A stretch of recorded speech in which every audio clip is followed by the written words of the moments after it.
estar en la casa de Dios? Amén. Aleluya.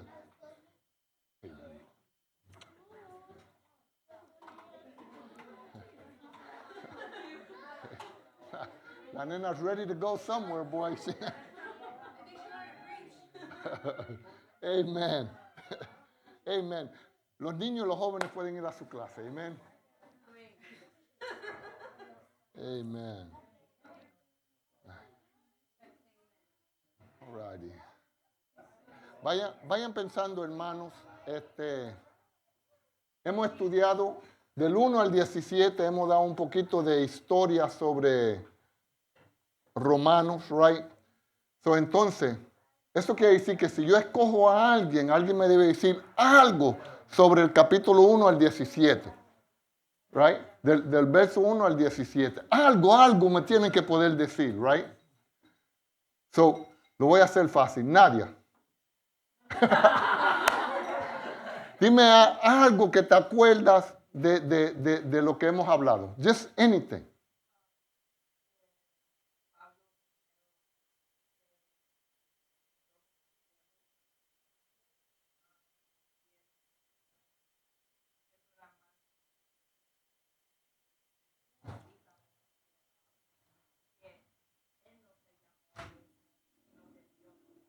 Amen. Amen. Ella dijo como 3 cosas ahí, right?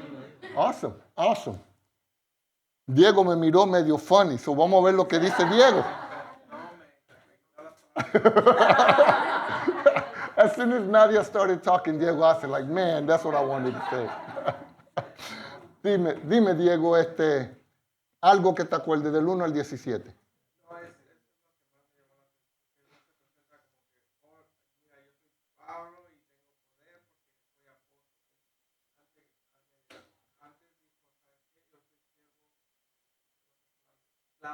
Esclavo. Yes. Muy importante eso, right? Especialmente en los días que estamos viviendo hoy, right? Que todo el mundo se autonombra y si no tiene un título, pues tú no eres nadie, right? Pero nadie se quiere poner ese título de siervo. Ese es el mejor título que pudiéramos tener. Que el Señor nos haya llamado a ser su siervo. O sea, Él es nuestro dueño. You know? El que se autodenomina algo o se nombra algo él mismo, pues lo que está realmente diciendo es, Cristo no es mi dueño, yo soy dueño de mí mismo, right? So es mejor decir o saber, no solo decirlo de boca, sino entender bien que yo le pertenezco a Cristo, lo que Él quiere que yo haga, eso es lo que yo voy a hacer, you know? ¿Quién más? ¿Quién más se acuerda de algo? Pablo decía que no se avergonzaba de lo. There we go. Ahí terminamos, ¿ah? Yeah, right? Que era poder, son una carne, hermana, son una carne, right? Let me get a little bit here y después que no se avergüenza del evangelio, porque no porque el evangelio era una buena forma de que vivir o que de eso, sino que era el poder de Dios, el mismo poder. O sea, cuando usted está hablando el evangelio a otra persona, no eres tú. El evangelio por sí mismo tiene el poder de Dios para salvar. You know? So, habla el evangelio sin miedo, porque no son tus palabras persuasivas que van a hacer nada. Es el evangelio de Jesucristo, el poder de Dios.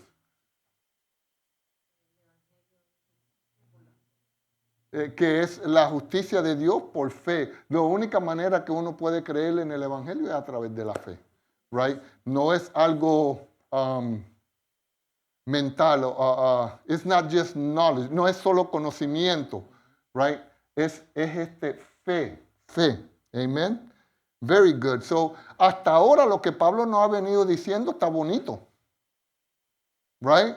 El evangelio, poder de Dios, yo soy siervo. You know, primero para los judíos, después para los griegos después. ¿Por qué para los judíos primero? No, espérese que.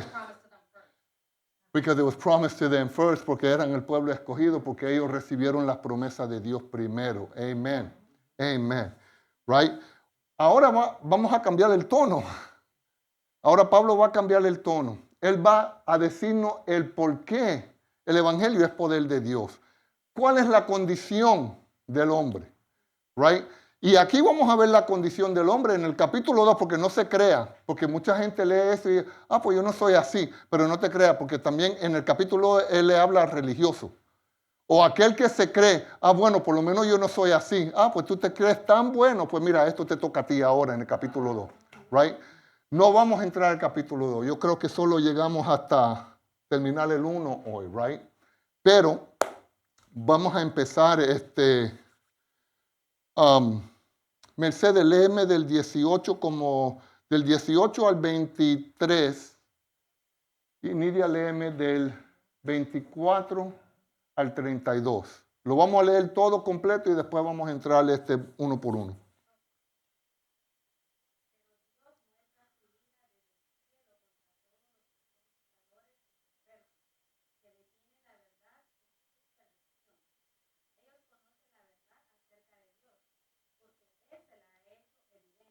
Uh-huh.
Uh-huh.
Son.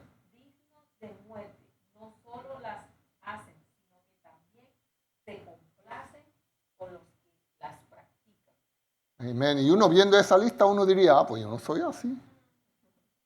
Muchachos, todo eso, no, yo no me siento así, no, güey. No se preocupe que en el capítulo 2 hay algo para nosotros ahí también, para los que no nos creemos que somos tan malos. Right?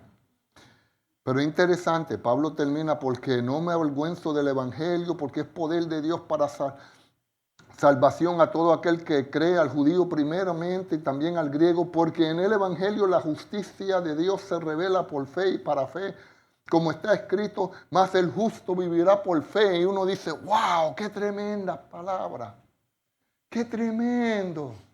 Pero entonces viene y dice, pero la razón que eso es así es por esto. Y es a donde entra el 18, porque la ira de Dios se revela desde el cielo contra toda impiedad e injusticia de los hombres, que detiene con injusticia la verdad. Pablo pasa de la buena noticia a las malas con una sola palabra. ¿Por qué? Ahí hace la transición. ¿Por qué? Right? Esto conecta directamente con los versos 16 y 17. El evangelio es necesario porque algo terrible está ocurriendo en el mundo. Aquí Pablo introduce una verdad que nuestra cultura evita, pero que la Biblia nunca esconde.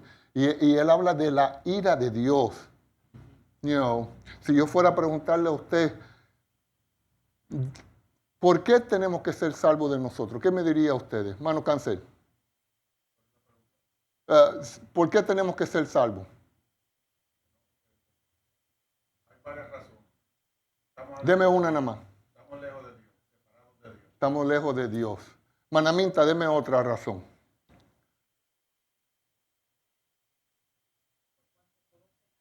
Ok. So, ahí hay unos por qué, right? ¿Por qué tenemos que ser salvos? ¿De qué tenemos que ser salvos? Nora, ¿qué tú piensas? ¿De qué tenemos que ser salvos? Tenemos que ser salvos del pecado. ¿Qué más? There it is. We always, siempre decimos y sabemos, Jesucristo vino para quitar el pecado del mundo. Amén, no voy a eso. Pero nosotros necesitamos ser salvos de la ira de Dios, hermano. La ira de Dios. ¿El por qué? Porque estamos lejos de Dios. Y el por qué lo vamos a ver ahorita, lo hemos visto en esta lista, porque la humanidad está de esta manera. Ese es el por qué. Pero el de qué. ¿De qué tenemos que ser salvos? Y muchas veces decimos, no, por nuestros pecados. Y amén, eso es parte. Pero ¿qué trae tu pecado contra ti? La ira de Dios. La ira de Dios viene contra ti por tu pecado, right? So we got to be saved. Tenemos que ser salvos de la ira de Dios, right? La ira de Dios no es un arrebato emocional o que Dios perdió el control.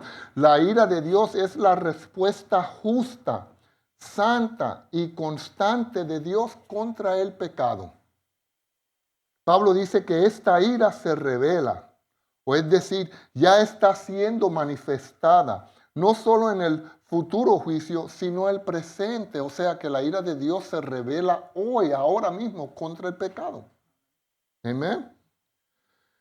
Y se revela contra toda impiedad. Esto describe nuestra rebelión contra Dios y contra toda injusticia. Y esto describe cómo esa rebelión se expresa en nuestra manera de vivir, right? Estamos en rebelión contra Dios, entonces vivimos de la manera que nos da la gana, por decirlo así simplemente. No vivo como le place a Dios, vivo como me place a mí, right? Y entonces entra toda esa lista de la cual Pablo dijo ahí al final, right? Porque vivimos de esa manera antes de venir a Cristo, right? Y aunque haya uno que diga, no, pero a mí no me toca, algo de esa lista te toca, mi hermano, algo de esa lista te toca. No nos hagamos los santitos, ninguno éramos santos antes de llegar al Señor. Él es el que nos hace santo, amén. El problema central no es la ignorancia, no es que uno sea ignorante a las cosas de Dios, sino la supresión de la verdad, they suppress, right? Supresión, suprimen la verdad. Pablo dice que los hombres detienen con injusticia la verdad. No es que no tengan acceso a ella, es que la están rechazando activamente, porque la verdad confronta su pecado, right? Y esa es la cuestión, hermano. Nadie quiere ser confrontado con la verdad. Nadie, menos si yo estoy mal, no me diga que yo estoy mal. Right? Yo no quiero ser confrontado con eso. ¿Por qué? Porque entonces mi conciencia me comienza a remorder y yo no quiero sentir eso. Porque tengo que hacer algo al respecto a cómo me estoy sintiendo, right? O lo ignoro o hago algo positivo para moverme hacia adelante, right? Pero la verdad es que nadie le gusta ser confrontado con la verdad. Pero esa es la cuestión, la palabra nos confronta con la verdad. Nos confronta. Uno lee ahí and you're looking in the mirror. Estás mirando el espejo. Y estás viendo todo lo que está mal en ti. Entonces eso te confronta y te dice, ¿qué vas a hacer ahora? ¿Qué vas a hacer? And that's what Pablo, y eso es lo que Pablo está haciendo en este momento. Él nos va a confrontar con la verdad de quiénes somos, quién es la humanidad y por qué necesita el evangelio, que es el poder de Dios para salvar, right? El 19:20 dice, porque lo que de Dios se conoce les es manifiesto, pues se lo manifestó. Porque las cosas invisibles de Él, and this is real key here, porque hay una pregunta que surge siempre y aquí la vamos a contestar. Porque las cosas invisibles de Él, su eterno poder, su deidad, se hacen claramente visibles desde la creación del mundo, siendo entendidas por medio de las cosas hechas, de modo de que nadie tiene excusa.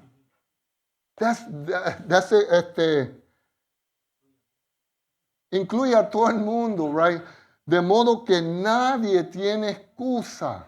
Nadie. Y yo voy a hacerle una pregunta ahorita a ver cómo me la responden, right? Pero remember that. La creación revela a Dios. Tú sales para afuera y simplemente ves el cielo. Tú dices, el cielo tuvo que haber alguien que creó eso. Ve los árboles como crecen y tú dices, alguien tuvo que crear eso. Si ves un poco a la ciencia y ves el sistema nervioso de un ser humano, dice alguien tuvo que... El ojo, solamente el ojo, solo para que tú puedas ver, tú sabes todo lo que tiene que ocurrir en tu ojo. You know, cuántas cosas tienen que estar correctas para que tú puedas ver. Se despega una, ¿no viste? Pregúntamelo a mí. It's so amazing. En eso nada más, en la creación, Dios es revelado, right? Pablo aclara que nadie puede alegar ignorancia delante de Dios. Ay Dios, pero yo no sabía. ¿Cómo que no sabía? Si mi creación te hablaba de quién yo soy.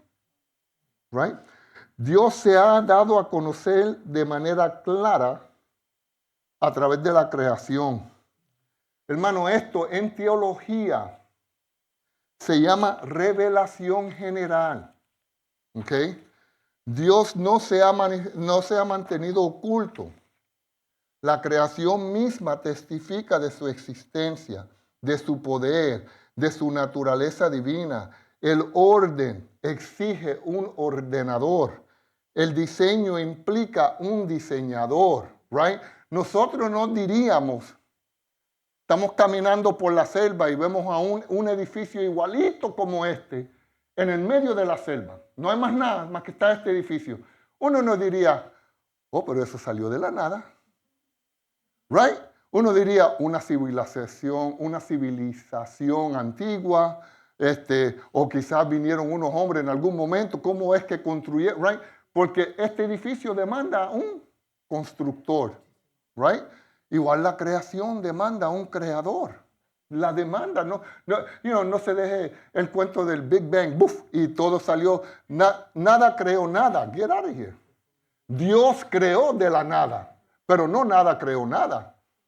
Porque si nada puede crear nada, ¿por qué nada no crea nada ahora? That's a tongue twister, but I hope y'all got it.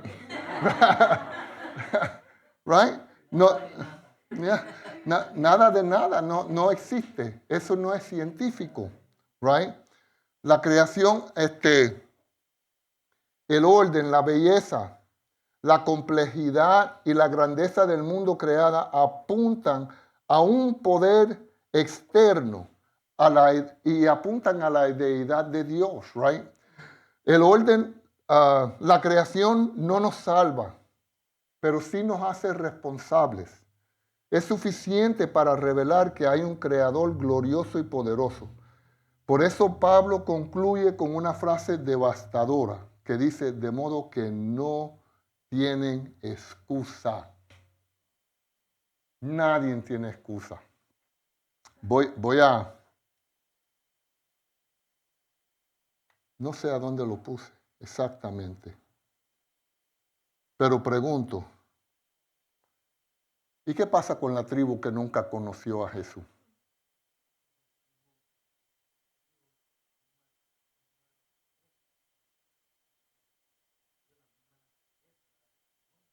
Pero dice la palabra que nadie es salvo, que no one comes to the Father less by me, que nadie viene al Padre si no es por Jesús.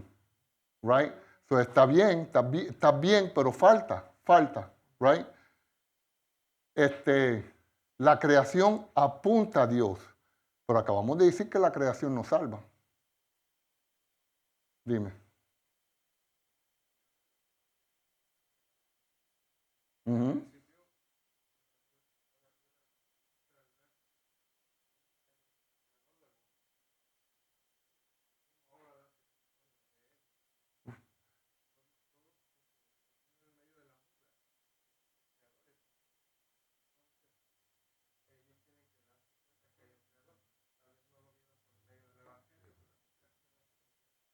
Okay.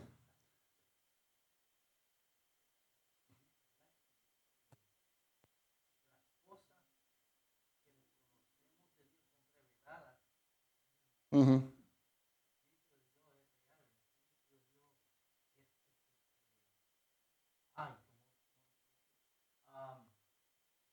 Sabe que a usted, le voy a dar un ejemplo. A usted le puede estar predicando toda la vida, haber nacido en un hogar cristiano, pasan los años y usted no quiere saber de Dios y ha escuchado palabras y todo, pero no es hasta que el Espíritu Santo empieza a trabajar en su vida, empieza a revelarle Va por a donde yo identidad quiero de entrar. Dios. Vas por a donde yo quiero entrar. Nadia, tú querías decir algo.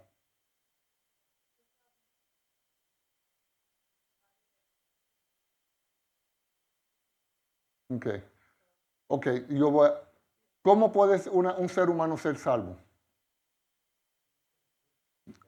Por Jesucristo, right? Nadie viene al Padre sino por Jesucristo, right? La creación no salva. La revelación de la creación no te salva, right? Y estuve pensando mucho en esto y lo escribí, por eso lo tengo aquí en el teléfono. La Escritura enseña que Dios se revela a todas las personas a través de la creación. Salmo 19:1 dice, los cielos cuentan la gloria de Dios, right? Romanos, que acabamos de leer, las cosas invisibles de Él se hacen claramente visibles de modo que nadie tiene excusa, right? Lo acabamos de leer, Romanos 1:20. La creación revela que Dios existe y que Él es digno de honra. Pero la creación no te salva. Y quiero tener eso claro, ¿ok? El verdadero problema no es la falta de conocimiento, sino cómo responde el corazón a esa revelación. Pablo dice que las personas son condenadas no porque no conocían a Dios, sino porque habiendo conocido a Dios, no le glorificaron como a Dios. Romanos 1:21. Ahora bien, la creación por sí sola no salva a nadie. La salvación viene únicamente por medio de Jesucristo. ¿Amén o no amén? Ok, Juan 14:6. Y la fe es por el oír y el oír la palabra de Dios. Romanos 10:17.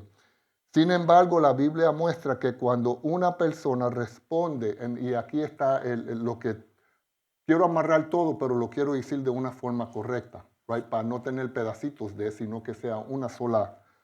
Cuando una persona responde humildemente a la luz, a la revelación de Dios que tiene uno particularmente, right? Si soy un indio en la selva y miro y digo, mira, está el sol, pero el sol tuvo que tener un creador, right? Y bueno, yo le doy honra a esa persona que hizo el sol, no al sol, sino a esa persona. Lo hago humildemente, right? Ok. So, Cuando una persona responde humildemente a la luz que tiene, Dios le concede entonces más luz, right? Que es lo que tú venías diciendo, que Dios uno puede estar, conozco el hermano Arnaldo, estuvo años en la iglesia católica, pero de esa iglesia católica Dios se reveló y le enseñó que eso estaba mal y lo sacó de ahí. ¿Ok? So, lo vemos en Hechos 10, Cornelio. Right? Cornelio era un hombre justo y era prosélito de los judíos. Pero él no había conocido quién es Cristo, quién es Jesús. Uno solo puede ser salvo a través de Jesús. Right? ¿Quién envió el Señor para casa de Cornelio? Pedro, yes, man, you can say it. El eunuco etíope iba leyendo. Y iba leyendo ahí de Jesús en Isaías. Se le acerca a Felipe y le dice, ¿entiendes lo que es? Pero ¿cómo voy a entender si nadie me lo explica? Dios le envió a alguien, right? Para que él pudiera entender, conocer de Jesús y ser salvo, right? Good. So, lo vemos ahí. Dios les envió el evangelio. De la misma manera, si nadie puede ser salvo sin Cristo Jesús, de alguna manera Dios va a hacer que el evangelio o llegue a esta gente o que Él mismo se le revele de alguna forma. Right? La cuestión no es que nadie es ignorante a que hay un creador. Por encima de todo lo que uno puede ver hay un creador mayor, por ponerle así. Dios, right? A lo mejor no saben que es Dios, a lo mejor no saben que de Jesús, pero de alguna forma Dios va a hacer que llegue el evangelio allá, porque Dios es justo, right? Dios es justo y Él no va a juzgar a nadie injustamente. Y se ha enseñado eso de que, bueno, por lo que tú sabes es lo que tú vas a ser juzgado, right? Pero lo cierto es que si tú no tienes a Cristo como tu Salvador, tú no serás salvo. So, Dios se revela y he oído numerosas historias en círculos misioneros de cómo Jesús se está revelando a la gente musulmán por the Middle East, por el Medio Oriente. Jesús mismo. Oh, ¿por qué tú crees en Jesús? No, porque Él vino a mí. Él me habló, Él me dijo. Right? So Dios buscará la forma. Hermano, simplemente porque nosotros no lo entendamos todo, no quiere decir que Dios es injusto, porque eso es lo que dice el mundo. Pero si los tribus por allá nunca tuvieron la oportunidad, créeme que tuvieron una oportunidad de alguna manera. Aunque no haya llegado un misionero a ellos, Dios hizo una oportunidad para ellos, aunque nosotros no la entendamos, right? Y simplemente porque tú y yo no la entendamos, no quiere decir nada. Nosotros tenemos que estar confiados en que Dios no condena a nadie injustamente y que Él salva solamente por medio de Cristo. Como dijo Abraham, el juez de toda la tierra no ha de hacer lo que es justo, right? Puede que no entendamos todos los detalles, pero confiamos plenamente en la justicia, la misericordia y en la palabra de Dios, right? So, entendemos que Dios juzgará justamente, aunque no entendamos los medios por el cual Dios lo hace. Y eso no nos toca a nosotros. Entenderlo, eso le toca a Dios. Espérate, que iba Rey primero y después tú. Que en el 1:19, mira lo que dice ahí mismo, porque lo que de Dios se conoce, a ellos es manifiesto, porque Dios lo manifestó.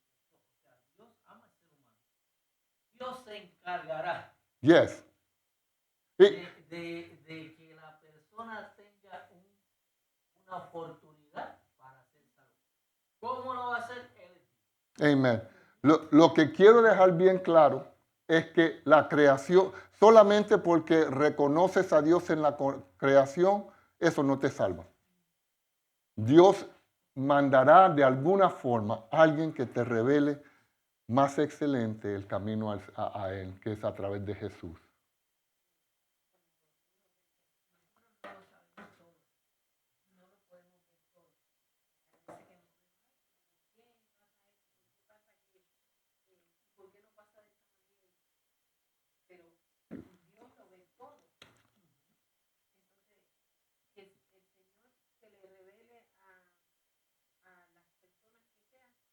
lo va a hacer. Ujú. Él sabe cómo. Nosotros a lo mejor ni nos enteramos de un montón de cosas que hace por nosotros, que nosotros estamos esperando o cualquier cosa, y Él lo hace. O que alguien te haya hecho mal, como dice la justicia de Dios, no es la justicia de los hombres. Entonces, estás quieto que el Señor sabe cómo va a hacer todo.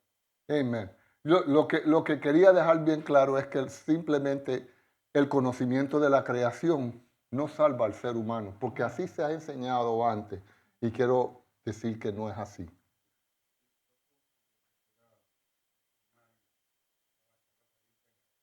Pero la creación, esta situación lo que hace es dirigir al hombre hacia Dios. Yes, Eso es todo lo que pasa. yes. Pero la creación, y aquí tiene que haber un creador, uno más grande, una deidad, un Dios como siempre el cerebro, pero sabe que hay alguien más que dirige hacia la vida. Entonces, he oído que han dicho psicólogos que esta gente que nunca vivieron hace cientos de años atrás, no pudieron escuchar el Evangelio, hay un fenómeno en que todo el mundo sabe que hay cosas malas y buenas. Yo no tengo que ir a un sitio y decirle, aquí queremos una cosa, pero otro país por allá la otra. No tienen las leyes de aquí, pero saben qué es bueno y qué es malo entre ellos. Eso cae bajo revelación general, que es la conciencia de uno también, que te dice esto está bien, esto está mal. Pues Dios sabe cómo juzgar a cada uno según su propio juicio. Quién sabe si Dios se ha revelado de otra forma. Nosotros no sabemos, pero la conciencia es una buena guía para saber si yo tengo una vida recta o no. Según lo que la gente dice en su época, en su ambiente, Dios decidirá cómo. Yeah. Yo hablo de eso un poquito más adelante también. Pero sí, estamos bien. Estamos bien. ¿Cómo? ¿Tú ibas a decir algo? Que aún los mismos niños, cuando hacen algo malo, el niño no habla ni nada de eso. Él sabe que hizo algo malo.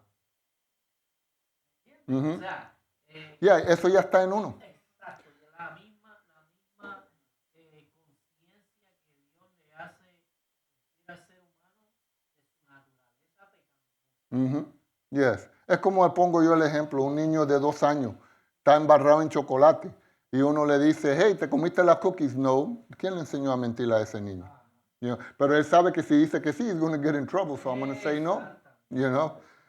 Romanos 1, 21 al 23 dice, pues habiendo conocido a Dios, no le glorificaron como a Dios, ni le dieron gracias, sino que se envanecieron en sus razonamientos y su necio corazón fue entenebrecido. Profesando ser sabios, se hicieron necios y cambiaron la gloria del Dios incorruptible en semejanza de imagen de hombre corruptible, de aves, de cuadrúpedos y de reptiles. Y aquí Pablo describe el corazón del pecado humano. El problema no es que el hombre no conozca nada de Dios, es que conociendo rehúsa glorificar y agradecerle a Él. Right? La falta de gratitud es una forma profunda de rebelión espiritual. Cuando el ser humano deja de darle gloria a Dios, inevitablemente se glorifica a sí mismo. Right? Comienza a decir, mira lo que yo he hecho. ¿Qué le pasó a Nabucodonosor? Mira lo que yo he hecho. Mira qué bueno está esto. ¿Y qué tuvo que hacer Dios? Humillarlo. Lo hizo una bestia por 7 años. No fue hasta que él miró hacia arriba y reconoció quién era Dios que no se le quitó eso. Right? Pero es la tendencia. Si no glorifico a Dios, me voy a glorificar a mí. All right? El resultado es un proceso descendente. La mente se llena de vanidad, el corazón se oscurece y la sabiduría humana se convierte entonces en necedad. ¿Qué es lo que estamos viendo hoy en día, hermano? ¿Qué es lo que estamos viendo ahora? Que uno le pregunta a una persona, ¿qué es una mujer?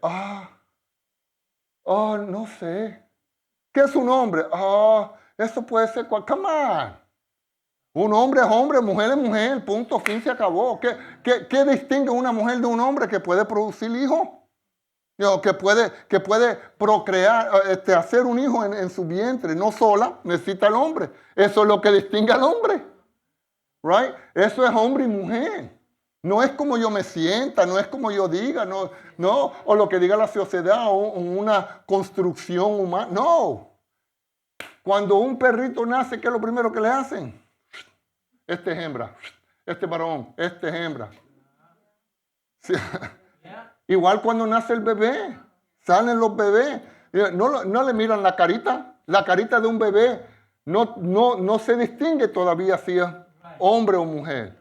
Tienen que ver sus partes íntimas y este es hombre, esta es mujer, punto, fin, se acabó. No hay más nada, solo dos géneros, no hay 20,000 géneros, you know. Y eso es, el hombre se hace necio en esa parte, hermano, porque en su gran sabiduría lo que se hace es un necio, you know, diga.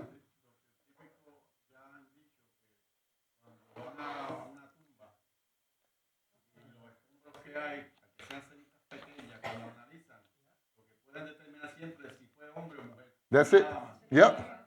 Yeah. No hay otro remedio. Yeah. El hombre se cree sabio, pero al rechazar a Dios, pierde la verdadera sabiduría, se hace un necio, right? Este rechazo culmina en idolatría. El ser humano intercambia la gloria de Dios incorruptible por imágenes de cosas creadas, de cosas creadas, right? Vamos a adorar al jaguar porque es una bestia de animal así. Vamos a adorar el sol porque mira cómo brilla. No, pero yo prefiero adorar la luna porque brilla más bonito de noche y qué sé. O el carro, o el trabajo, o mis hijos, mi esposo, mi esposa. Todas esas cosas. Siempre que dejamos de adorar al Creador, terminamos adorando algo creado. A veces nos adoramos a nosotros mismos. Hermanos, en estos versos contestamos la pregunta, y fue aquí, yo sabía que lo tenía escrito. ¿Y qué pasa con alguien de la selva, right? Pero ya hablamos de eso. Right? Lo cierto es que nadie tiene excusa. Nadie tiene una excusa. Right? La revelación general, que es lo que es la creación, la conciencia, la revelación general es para todo el mundo. Todo el mundo puede ver la creación de Dios. Todo el mundo tiene conciencia, aunque esté cauterizada, pero tiene conciencia. Right? Eso es para todo. Entonces está la revelación especial. Y esa es la que envía Dios a aquel que humildemente quiere conocerlo, pero no sabe cómo buscarlo. Está buscando, pero no de eso, right? La revelación especial es sobrenatural, es específica.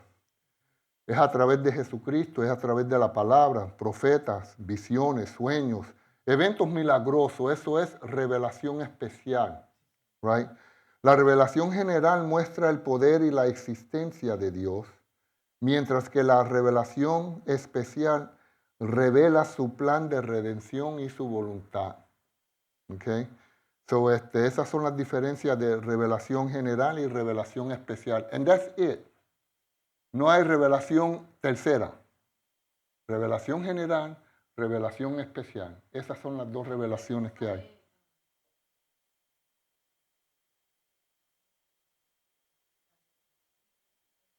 La creación, la conciencia que todos tenemos, right? Y la especial es algo sobrenatural y específica. Jesucristo viniendo a la tierra fue algo sobrenatural. Él vino, ¿qué? Específicamente a hacer una labor, a morir en la cruz por el perdón de nuestros pecados, right?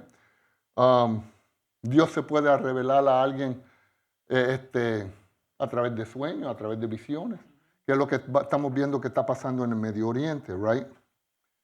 So, entramos a Romanos 1, 24, 25, dice, por lo cual también Dios lo entregó a la inmundicia en las concupiscencias de sus corazones. Concupiscencias son deseos, de modo que deshonran entre sí sus propios cuerpos, ya que cambiaron la verdad de Dios por la mentira, honrando y dando culto a las criaturas, a todo lo creado, antes que al Creador, el cual es bendito por los siglos. Amén. Veamos este verso bien detenidamente, porque muchos ven el 24 y dicen, ¿tú ves? Dios no nos ama nada. Porque si Él me va a entregar a mis propias pasiones, pues entonces ¿cómo es que Dios me ama? Right? Él es el que nos entregó a la inmundicia. Pues yo soy inmundo porque Dios me entregó, pero es que no leen antes de eso, right? Aquí aparece una de las frases más solemnes del pasaje. Dios los entregó. Dios los entregó. Esto es una forma de juicio. Y a veces el juicio de Dios no consiste en intervenir, sino en retirar su restricción y permitir que el ser humano experimente plenamente las consecuencias de su pecado. Right? Porque nosotros siempre pensamos, oh, Dios va a intervenir y lo va a salvar, pero a veces va a decir, no, no hay nada que yo pueda hacer para enseñarte que yo soy real, pues mira, entonces yo me retiro y haz tú como tú quieras. Ahí los entregó a sus propias pasiones, right? Esas 3 palabras al principio del 24, por lo cual es bien crucial para entender bien este verso, hermano. El hecho de que Dios los haya entregado no es algo de repente de parte de Dios o algo arbitrario, right? It's not just like, oh, lo voy a entregar. No, ya ha sido bien calculado todo eso, right? Es una respuesta de Dios, no es un impulso de Dios. Pablo ya nos ha mostrado el movimiento descendente, right? La verdad es suprimida. Dios es rechazado. La gratitud se pierde. La gloria es intercambiada y la adoración es distorsionada. Oh, de eso está pasando hoy en día, right? La adoración es distorsionada. El verso 24 describe lo que ocurre después de una resistencia prolongada por el ser humano. O sea, no es que Dios dijo, oh, a Mauri lo voy a entregar a sus propias pasiones, pero a Daniel no. No. Han venido rechazando y Dios mostrándose y mostrándose y mostrándose y mostrándose. Y no hay nada que lo haga entender que Dios les está mostrando a ellos. O no quieren entender, porque dice bien que conociendo a Dios no lo quisieron honrar a Él. Right? So they know it's God. Ellos conocen que es Dios, saben que es Dios, pero no quiero tener nada que ver contigo, Dios. Right? Entonces Dios dice, bueno, aquí ya yo no puedo hacer más nada. Te entrego a tus propios deseos. You know? Dime, Jorge, tú ibas a decir algo.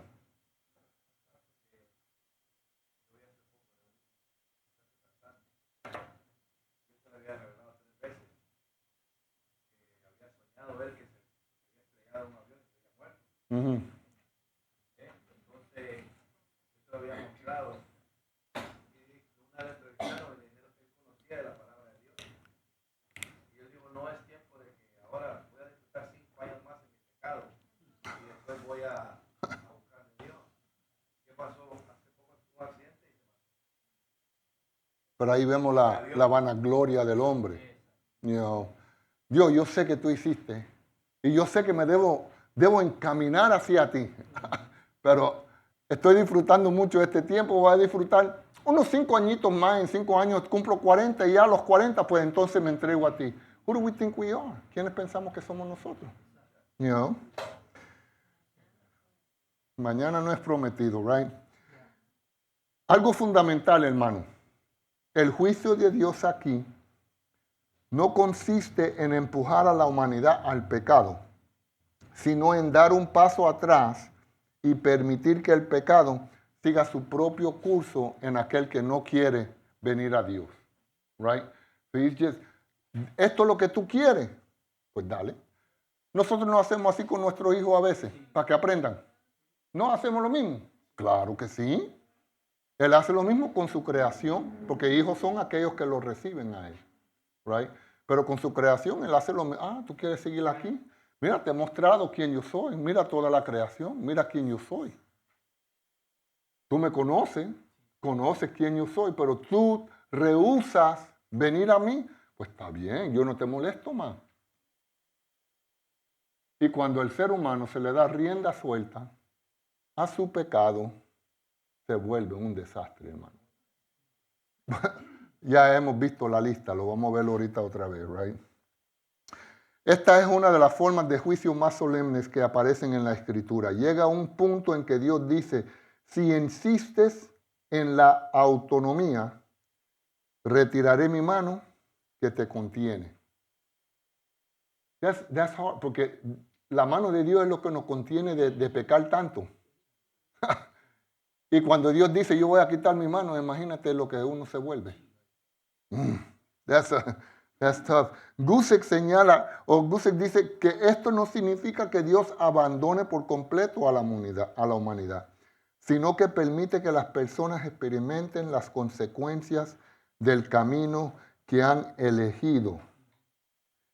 Y lo tremendo de esto es que aunque tú llegues al fondo de abajo, arrastrándote porque no te puedes parar, si torna tu mirada a Dios y le pides perdón sinceramente, Dios te perdona. Eso es lo que a veces no puede caber en nuestras cabezas, ¿verdad? ¿Cómo es que Dios, y sabemos, Dios es grande, Dios es misericordioso, pero a veces tendemos a pensar en el perdón de Dios como el perdón de nosotros los humanos, ¿verdad? Y entonces eso no lo entendemos, pero es que Dios es mucho más amor, mucho más misericordia, mucha más gracia. Hablaba con alguien los otros días y me decía esa persona, pero es que no me hallo poder extenderle más gracia a tal persona.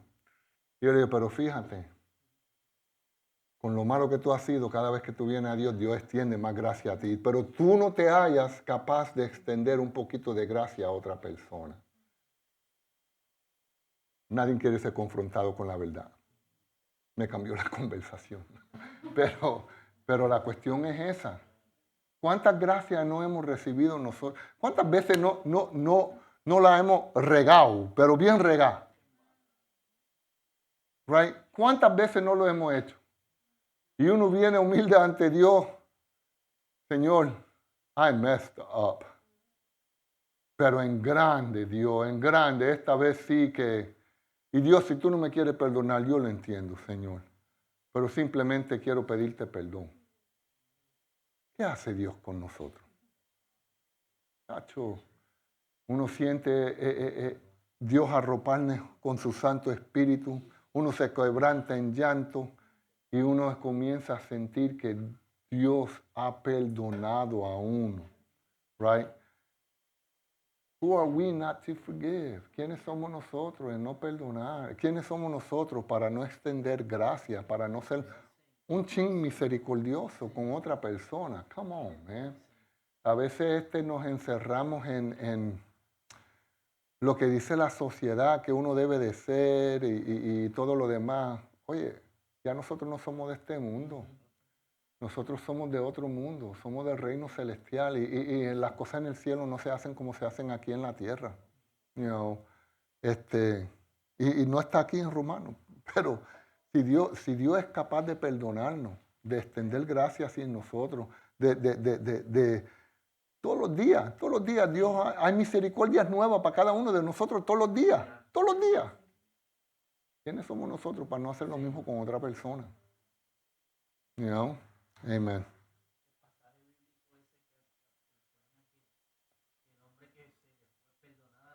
Uh-huh. Uh-huh.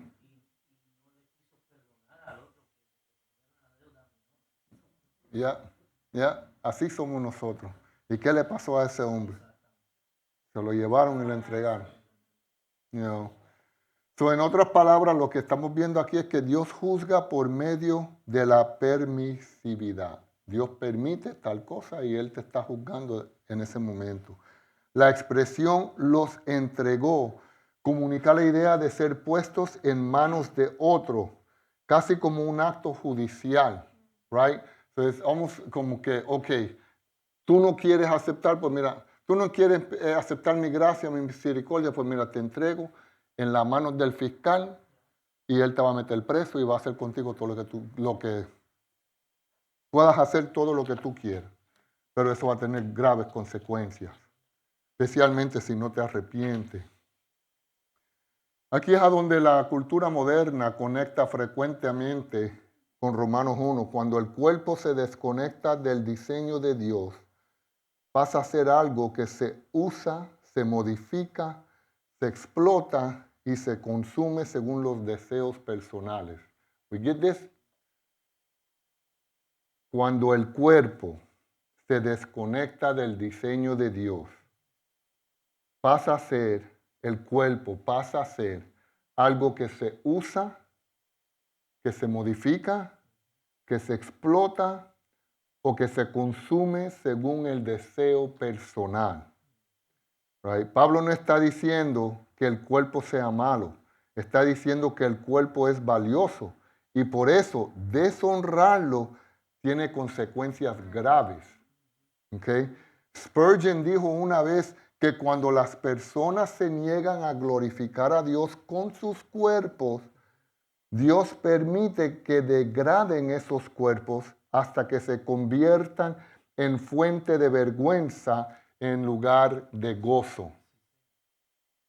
Puede sonar fuerte, pero el punto de Pablo no es la crueldad, sino la consecuencia. Estas son las consecuencias de seguir viviendo de esta manera y de esta manera y de esta manera. Eso es lo que pasa con la humanidad hoy en día, con la gente hoy en día. Uno le dice, estas verdades así, no la quieren oír porque confunden eso con que tú los odias o que tú los estás condenando. Se están condenando a ellos mismos. Yo lo que te estoy es advirtiendo, hay un hueco bien grande por allá. Si sigues caminando como estás caminando, te vas a caer en el hueco. Te estoy diciendo la verdad. You know, Pablo, el versículo 24 nos enseña que el pecado siempre deshumaniza. Lo que comienza como autogobierno termina en autodestrucción. Lo que promete liberación te entrega a la esclavitud. Y lo que se siente como permiso es en realidad abandono. Te abandonas al pecado, te abandonas a las drogas, a lo que sea. Right? Hay también dice que Dios los entregue, no significa que Dios deje de amar, pero sí significa que deja de proteger. And that's important. Porque si ya Dios te entregó, pues entonces ya no te está protegiendo. Tú estás viviendo tu vida. Dios ama.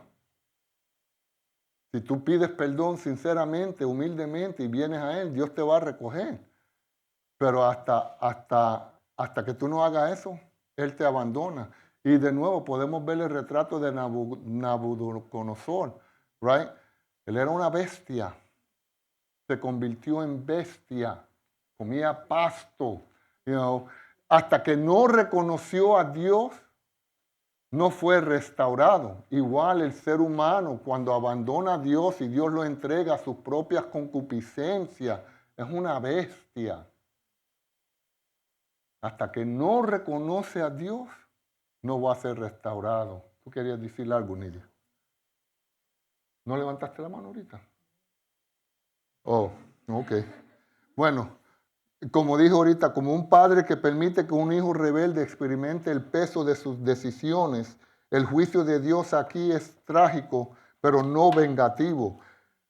Este versículo también nos advierte que el mayor peligro no es la persecución externa, sino que la convicción interna se retire, right? So no es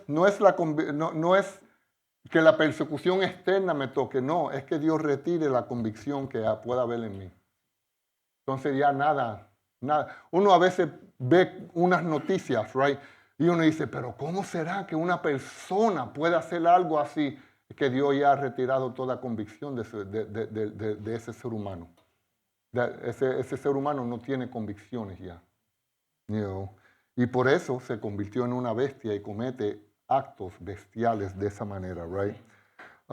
Cuando Dios deja de refrenar, cuando Dios deja de advertir, corregir y llamar, el alma queda sola con sus deseos y los deseos son amos terribles del cuerpo. El versículo 24 está diseñado para hacernos temblar, no ante la ira de Dios, sino ante la posibilidad de una vida en la que Dios diga, hazlo a tu manera.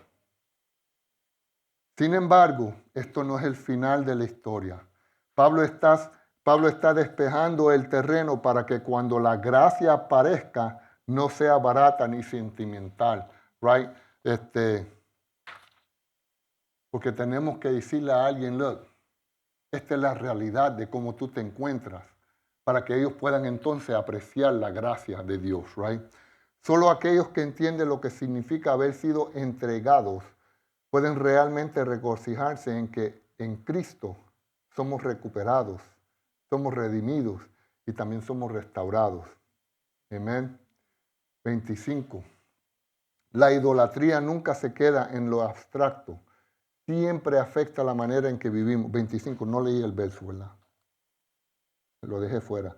Ya que cambiaron la verdad de Dios por la mentira, honrando y dando culto a las criaturas antes que al Creador, al cual es bendito por los siglos. Amén. Right? La idolatría nunca se queda en lo abstracto, siempre afecta la manera en que vivimos en el cuerpo. Cuando el hombre cambia la verdad por la mentira, el resultado es desorden moral y degradación. And we're seeing that in the world today. Estamos viendo eso en el mundo hoy. Han cambiado la verdad por la mentira. ¿Y qué es lo que estamos viendo en el mundo? Degradación. You know, la moral por el piso. Right? Pablo dejó claro que el problema fundamental es teológico. Se honra la creación en lugar del creador. Todo pecado moral tiene una raíz espiritual.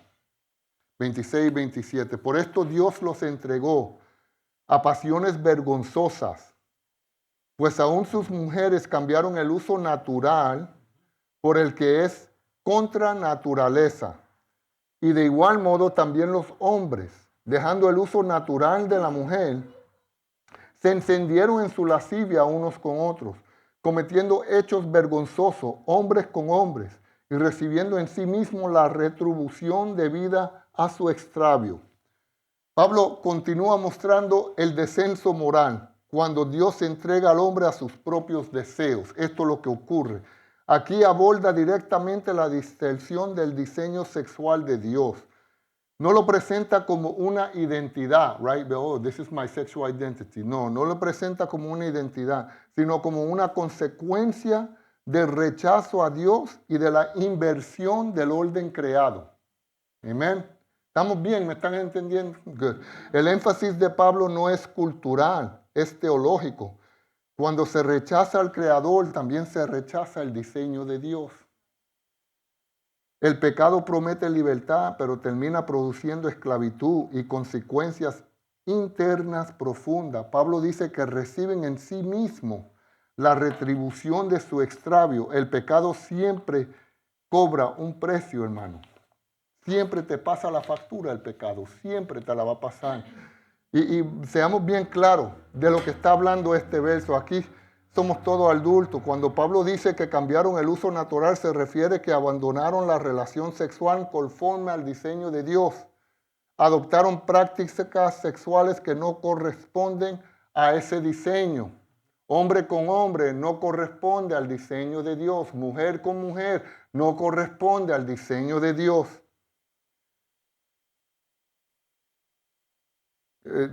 Pregunta aquí de qué prácticas habla Pablo, right? El texto mismo lo aclara al unirnos con el 27. Y Pablo no está hablando un abstracto ni de múltiples posibilidades. Él está describiendo relaciones sexuales entre personas del mismo sexo. Él está hablando de la homosexualidad.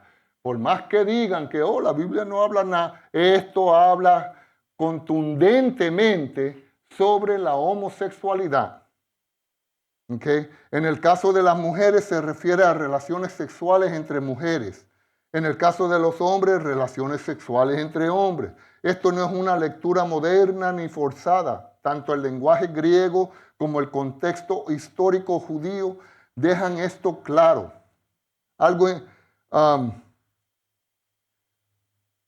Pablo no presenta esto como una identidad. Él lo presenta como una distorsión del deseo, que surge cuando se rechaza a Dios, right? Vamos a observar el orden de todo el pasaje que venimos leyendo, del 18 hasta ahora, right?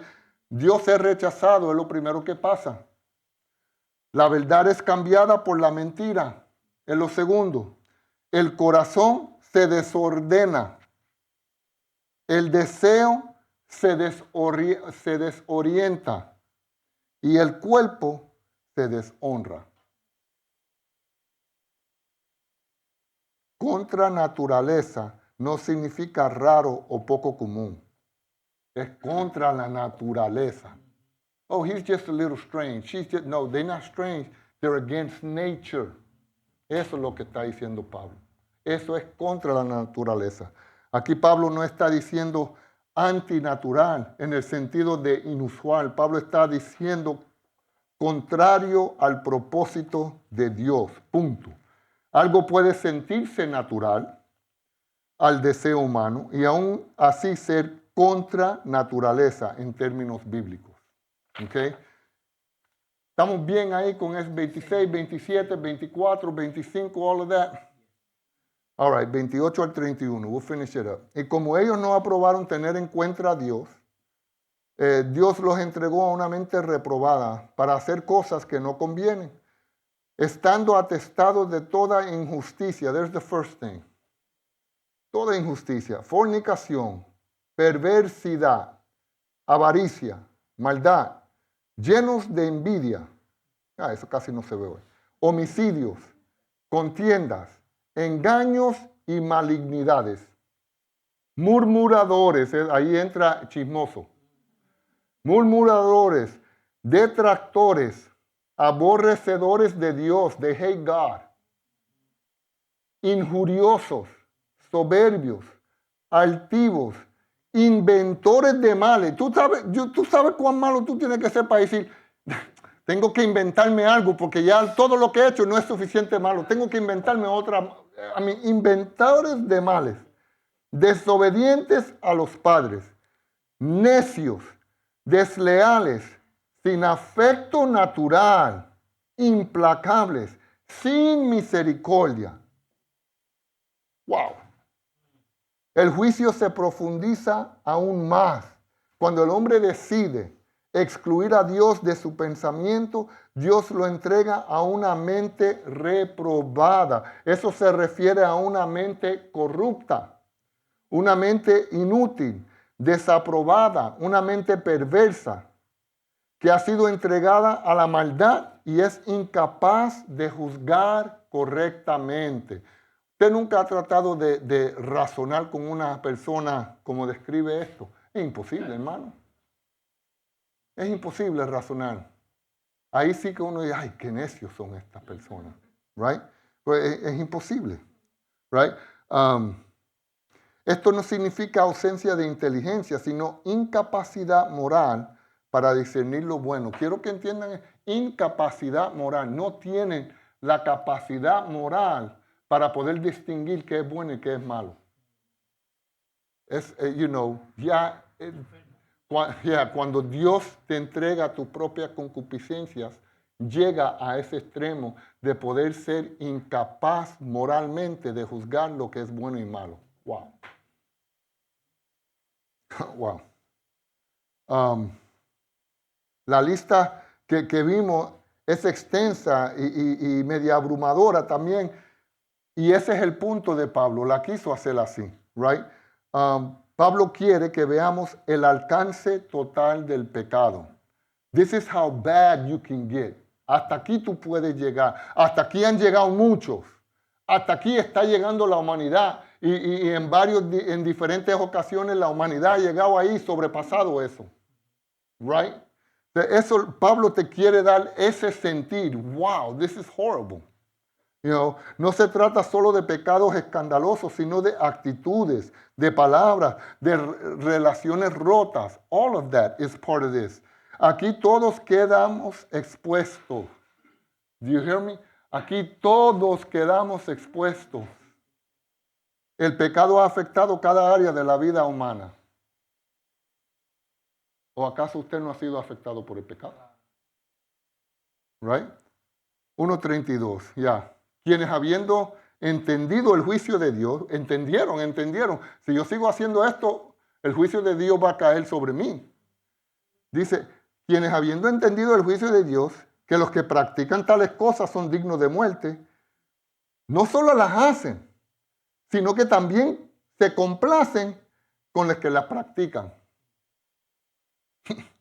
Pablo cierra esta sesión con una acusación final y devastadora. El ser humano no solo peca, lo hace sabiendo que está mal. Porque el que roba sabe que está mal robando, pero sigue robando. El que se emborracha sabe que es malo emborracharse, pero sigue emborrachándose. El que adultera, iba a decir otra cosa, pero el que adultera sabe que lo está haciendo mal, pero sigue adulterando. ¿Sí me entienden? ¿Sí entienden? Peor aún, celebra el pecado cuando lo ve en otros. Celebra el pecado cuando lo ve en otros. Aquí el corazón se endurece al punto de llamar bueno a lo que Dios llama malo. You know? Esa es la condición del ser humano. That's what Paul's taking us to. Ahí es donde nos está llevando Pablo. Este es el fondo oscuro sobre el cual el Evangelio resplandece con mayor gloria. Antes de hablarnos de cómo Dios salva, Pablo quiere que entendamos por qué necesitamos desesperadamente ser salvados. Si notan, Pablo no presenta el Evangelio diciendo que Dios tiene un plan para tu vida. Que aceptes a Jesús y tus problemas se van a ir para siempre. Él presenta el Evangelio a través de la condición humana. Tú estás en esta condición y por eso necesitas el poder del Evangelio para que puedas ser salvo. Antes de terminar con el capítulo 1, quiero aclarar algo, right? Pablo no está señalando a un grupo de personas para humillarlo. Muchos leen estos versos y dicen, ese fulano. Pablo escribe esto para que tú te mires en un espejo y digas, oh, man, hasta aquí yo puedo llegar. Si yo abandono a Dios, hasta aquí yo puedo llegar. No quiero abandonar a Dios, right? So Pablo no está señalando un grupo para humillarlo. Cuando sigamos leyendo en el capítulo 2, él va directo al moralista religioso que cree que será salvo. Right? Oh, I'm better than they are. Yo soy mejor que en ellos. Pues Pablo le va a hablar a ellos próximo en el capítulo 2. Right? Romano 1 no es un arma para condenar a otros. Es un espejo para mostrar que el pecado ha desordenado toda la humanidad. Además, Pablo no dice que este pecado sea el único ni el peor. En la misma lista aparecen soberbia, falta de misericordia, deslealtad, murmuración. Todos quedamos expuestos, right? Y lo interesante es que la gente cuando quiere condenar a un homosexual lo lleva ahí. Lo lleva ahí. No leen la otra parte de la lista, que es a donde todos quedamos expuestos. Solo lo llevan a que las mujeres dejaron los deseos de las mujeres y los hombres se acostaron con los hombres y recibieron lo que les tocaba a ellos. Estás usando los versos para condenar. ¿Tú crees que alguien se va a poder salvar de esa manera? Yo apuntando ese pasaje para condenar. No. Puedo usar el pasaje para decir, mira, todos, mira, porque yo estoy ahí, no le puedo pegar. yo también estaba ahí, pero Cristo me salvó. Right? Porque tendemos a pensar que ese pecado es más grande que todos los otros. Pecado es pecado, hermano. Avaricia es pecado. You know? Orgullo es pecado. Eso sí. Hermano, este pasaje no fue escrito para que la iglesia se sienta moralmente superior, sino para que toda boca se cierre delante de Dios y toda alma reconozca que necesita la gracia de Dios. Right? Las malas noticias son bien profundas, hermano, pero las buenas noticias son infinitamente mayores. Y eso lo vamos a ver a partir de la mitad del capítulo 3. Pero todavía Pablo tiene algunas cositas malas que nos tiene que decir, right? Es importante, hermano, entender lo malo para apreciar lo bueno del Evangelio. Y para que el Evangelio haga sentido para nosotros, right? Porque se dice, God has a plan for your life. eso no me dice nada. Pero si hablamos de la condición del ser humano y entonces le presentamos el plan de salvación a través del Evangelio, eso salva. Y esa persona que recibe a Jesucristo de esa manera, muy difícilmente se aparta. Porque no es un ven a Cristo que todo va a estar bien, sino que tú estás mal y tú lo que hace falta es que necesitas a Jesús. Las cosas van a seguir duras, sí van a seguir duras, pero tú necesitas a Jesús. Que aunque estemos pasando las de Caín aquí y seamos salvos, eso es lo más importante. You know. Amén. ¿Alguna pregunta? Yo sé que es mucho, hermano. Yo sé, esto tiene mucha teología pesada, mucha doctrina. Pero creo que es necesario entender esto, right? Yo le insto a que estudien aparte también, right? No solo esperen los jueves. Ya tienen una base en el capítulo 1. Ahora métanse ustedes a estudiar bien el capítulo 1. You know? Ya tienen una pauta, mejor dicho, de cómo entrarle. Now you study it. You get into it. Deja que el Espíritu Santo te hable a ti. Amén. Amén. Pongámonos de pie. Dámelo. Movie night es mañana a las 7:30 de la noche. Yes. Amen. Invite a alguien. Amen. We're going to have a good time tomorrow night. Y invite a alguien que no conozca a Cristo y oremos que mañana sea día de salvación.